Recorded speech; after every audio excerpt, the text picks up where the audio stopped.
이게 무언지 아시겠습니까? 아시는 분은 잘 아실 거고, 좀 이게 뭐 생뚱하다 하는 분들은 생경하겠죠. 맞습니다. 쌀이 버섯이에요.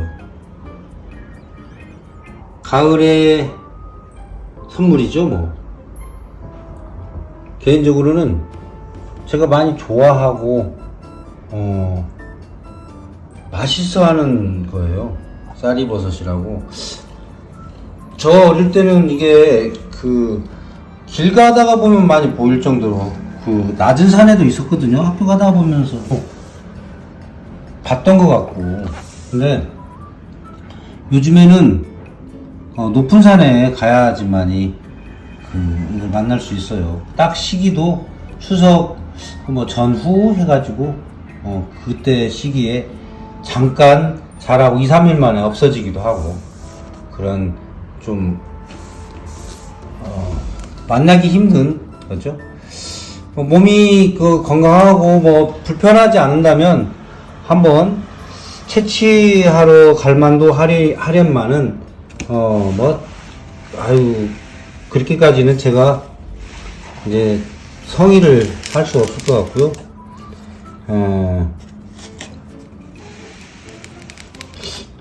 따라갈 수 있다면 좋은데 좀 힘들 것 같아서 장에 전통시장에 나와 있는 걸 샀습니다.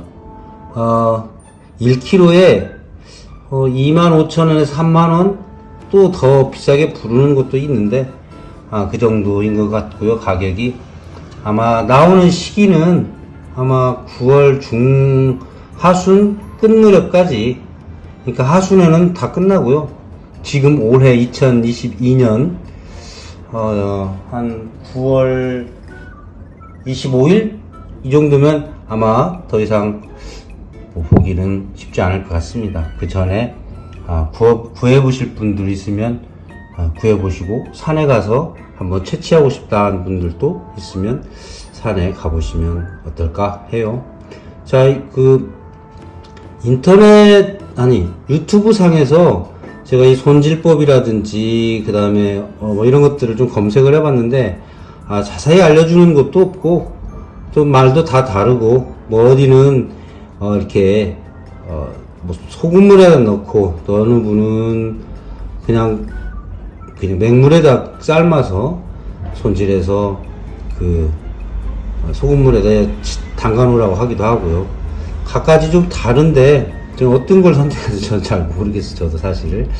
그런데 보면 이게 이제 쉽게 깨져서 일단 삶고 난 뒤에 손질하는 건 맞는 것 같고요.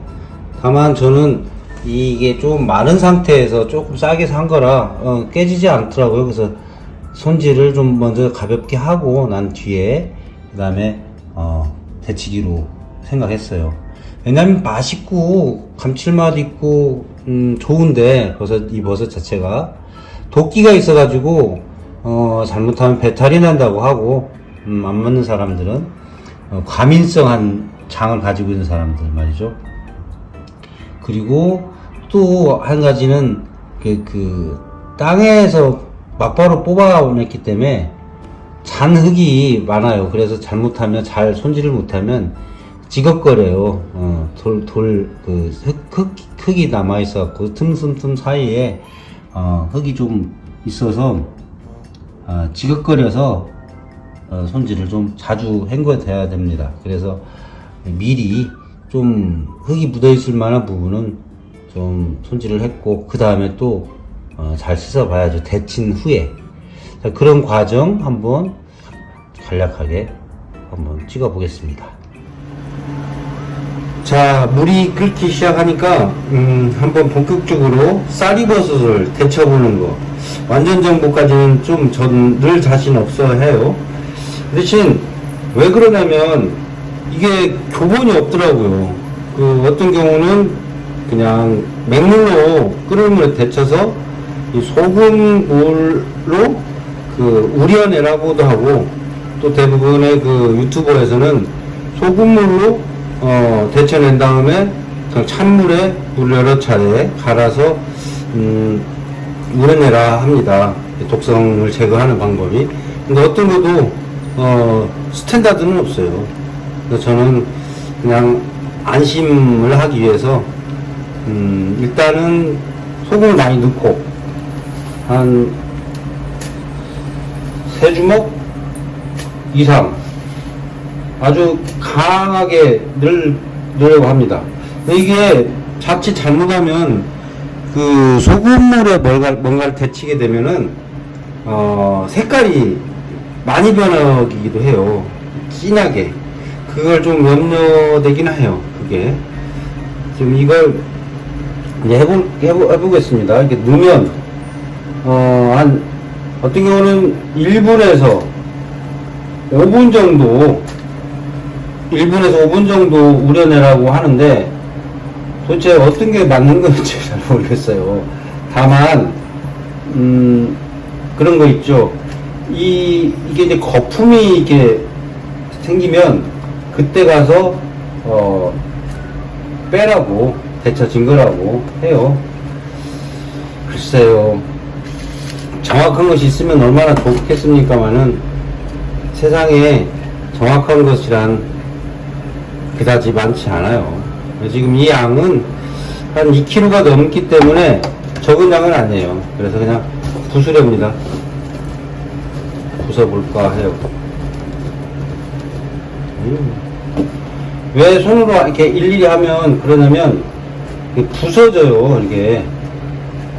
이게 싱싱할수록 잘 부서지고 지금 얘는 좀 그래 그나마 조금 마른 상태에서 조금 싸게 샀죠. 그래서 부서짐이 좀 덜 하긴 해요. 그래도 굉장히 조심스럽게 지금 손질을 했으니까 이거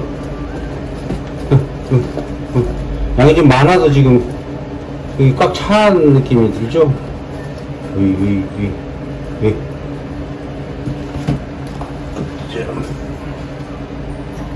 자, 일단은 부었습니다. 붓고 이 소금물에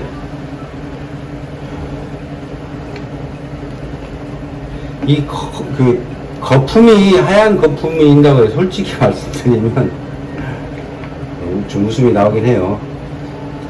처음 해봅니다. 인생 뭐 경험자들이 다 있는 건 아니에요. 여러분들도 쌀이버섯 요리 드셔보기도 했지만 산에 가서 직접 쌀이버섯 따본 경험 있는 분들 많지 않을 것이며 계시겠지만 또 한편으로는 이렇게 손질해서 직접 이렇게 데쳐보는 경우도 많지 않을 거다 그런 생각 해봅니다. 그래서 제가 대신하는 거예요. 대리 만족, 대리 경험, 그 다음에 지식의 습득 뭐 등등등 이렇게 누르지 않아도 될 텐데 고루 숨이라고 그러는 거죠. 이게 이제 버섯, 특히 쌀이버섯, 싱싱한 쌀이버섯은 건들면 건들수록 이 사슴 뿔같이 생긴 이 쌀이 같이 생긴 것이 끊어져요. 바스라집니다. 그래서 웬만하면 건들지 말아야 하는데 얘는 좀 적당히 말랐어요. 그래서 잘 견딥니다. 그래서 이제 이렇게 데친 다음에 씻어내고 여러 차례 물을 좀 씻어낸 다음에 소금기도 빼고 다시 손질한다는 거지. 다시 손질을 하고 그리고 나서 다시 이제 보관을 위해서 한 하루나 3일, 4일까지도 얘기하는데 참쌀이버섯인 경우는 한 하루 정도면 가능하다고 그러더라고요. 근데 이게 지금 참쌀이버섯입니다. 그래서 그다지 독성이 없는 걸로 보고 하루 정도만 냉동 보관 해보려 합니다. 이거 저 좋아할 사람들 많아요. 주변 친구들 중에 같이 나눠서 먹어보는 걸로 소개합니다. 자, 쌀이버섯이 잘 끓고 있습니다. 저는 양이 많아서 좀 늦게 끓어서 지금 현재 한 4분 정도 데치고 있는 거예요. 4분 정도 하니까 좀 얼추 색깔이 좀 이제 짙어지고 있어요. 요 정도만 끓여볼까요? 한 1분 정도 더 끓여보는 게 어떨까 합니다.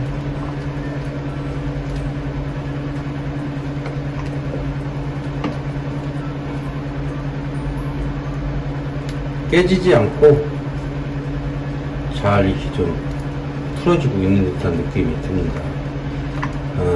쌀이버섯은 가을에 준 선물이라 아까 말씀드렸죠. 별미이죠. 그때만 좀 이렇게 만날 수 있는 때가 딱 맞아야지만 되는, 이 생명력이 짧아요. 일주일 이상은 안 가요.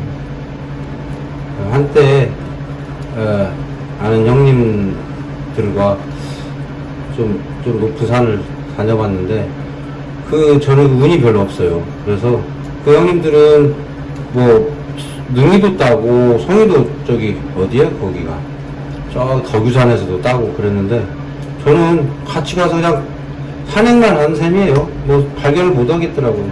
나중에 쌀이 조그마한 것들 몇 개는 땄는데 제가 가져가지도 못하고 거기 그분들 가방에 넣어드렸죠. 뭐 물론 먹긴 했어요. 제가 요리 집에 가서 가져간 거 아니고 그분들이 한 거에 그냥 숟가락 얹었으니까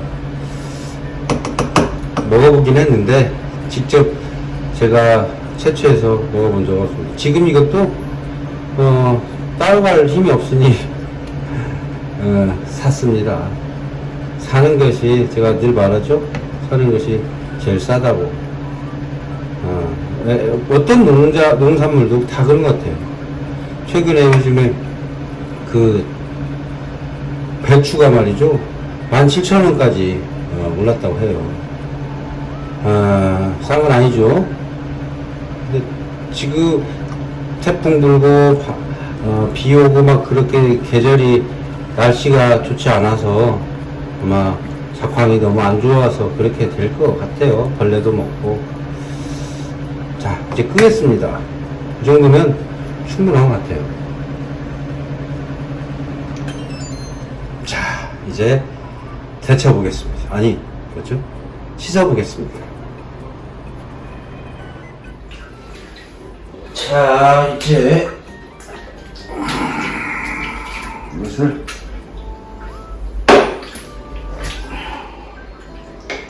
물을 따르고 따라내고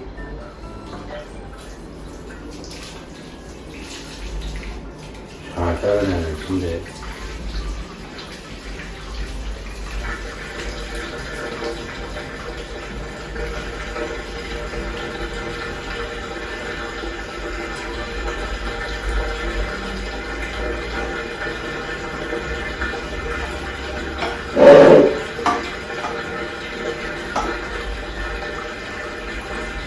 자, 잘 따랐습니다. 따라내고 이 찬물에다 이제 헹겨야 되니까 자, 헹기고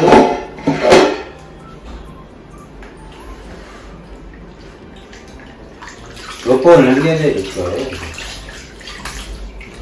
너무 삶았나? 손에 느낌이 말랑말랑하니 묘한데요. 저는 좀 이렇게 작업이 멋있어야 된다고 생각해서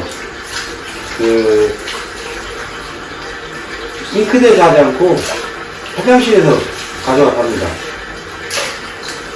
뭐 대부분 다른 작물 따르는 것도 또 그렇긴 해요. 왜냐면 그냥 좀 약간 넓은 곳 좋아요. 작업하기가.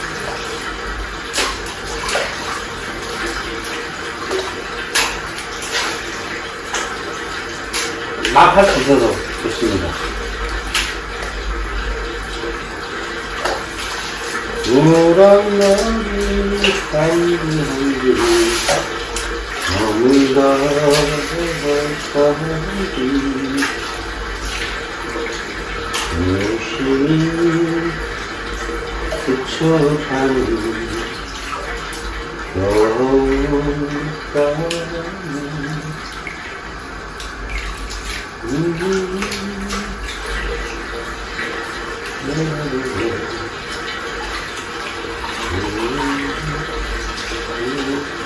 자, 한 번 당겼고 두 번째 당기고 있습니다. 근데 그러니까 제가 예상한 대로 뭐죠? 모래 같은 거 이런 것들이 잔뜩 나와요. 그러니까 쌀이버섯은 제가 예상한 대로 손질을 잘해야 됩니다. 특히나 이렇게 흙이 막 그냥 버섯 자체에 묻어있는 경우, 그리고 작게 잘라야 사실은 먹기도 편하겠죠. 어떤 유튜버 제가 돈 받으려고 검색을 해봤더니 아주 큰 이만한 쌀이버섯을 통째로 이렇게 데치더라고요. 그러고 난 뒤에 뭐 손질을 하겠지만, 제가 볼 때는 좀 이렇게 1차 어느 정도 손질해서 그 다음에 또 이렇게 씻으면서 손질하는 게 맞지 않나 그런 생각 드는데, 도대체 어떤 게 맞는지 잘 모르니까요. 그냥 정보는 정보고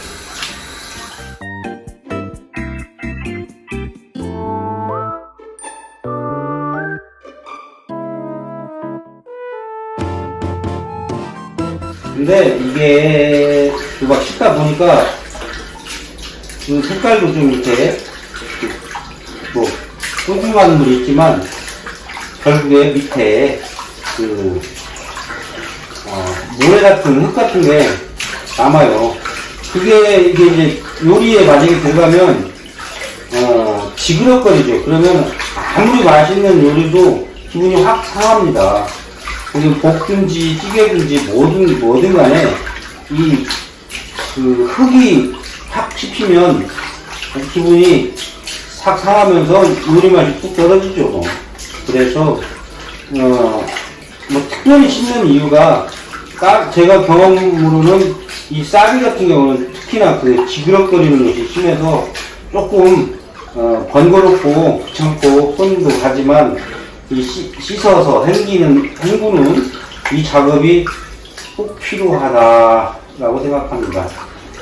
얼마나 깨끗하게 하려고 막 이러는 게 아니고요. 제가 말씀드린 대로 지그럽거릴 정도의 이 사이사이 쌀이 끝에 아니면 뿌리 쪽에 다 이렇게 흙이 같이 따라와요. 그것을 씻어내주자 하는 거죠. 자, 이제는 이게 세 번째 씻은 거고, 이걸 이쪽으로 옮기면 네 번째인데, 네 번째는 이제 더 이상 안 하고 그냥 소금물로 담가 놓을 겁니다. 이제 그만해야죠. 아우 힘들어. 자, 마지막입니다. 마지막으로 이제 뭐라고 저기 보고 그 씻는 작업은 마무리되고,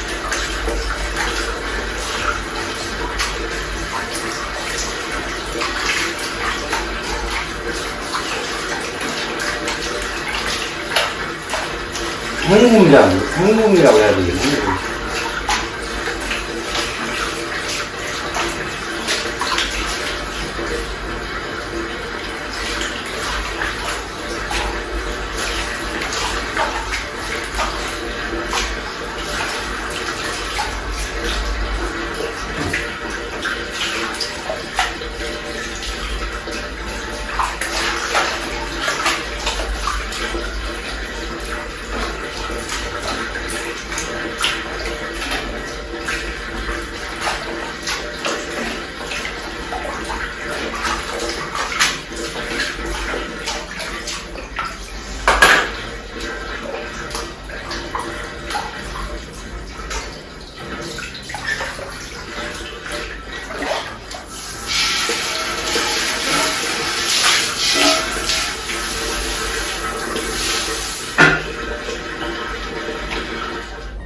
자, 물을 어느 정도 따라냈고요. 이제 어떤 사람은 그냥 물로 이걸 우려낸다고 하고, 저 같은 경우는 딱 한 주먹만 소금을 딱 한 주먹만 넣겠습니다.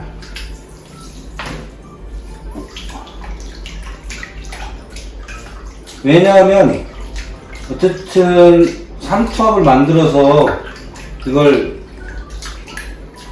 볶기를 빼는 것이 주 목적이니까요. 또 중간에 물을 갈아줘야 된대요. 그때는 이제 소금기가 없이 그냥 물로만 갈아주면 조금 더 볶기가 좀 빠지지 않을까 그런 생각을 해보는 거죠. 자, 이게 완성됐습니다. 이건 이제 보관합니다.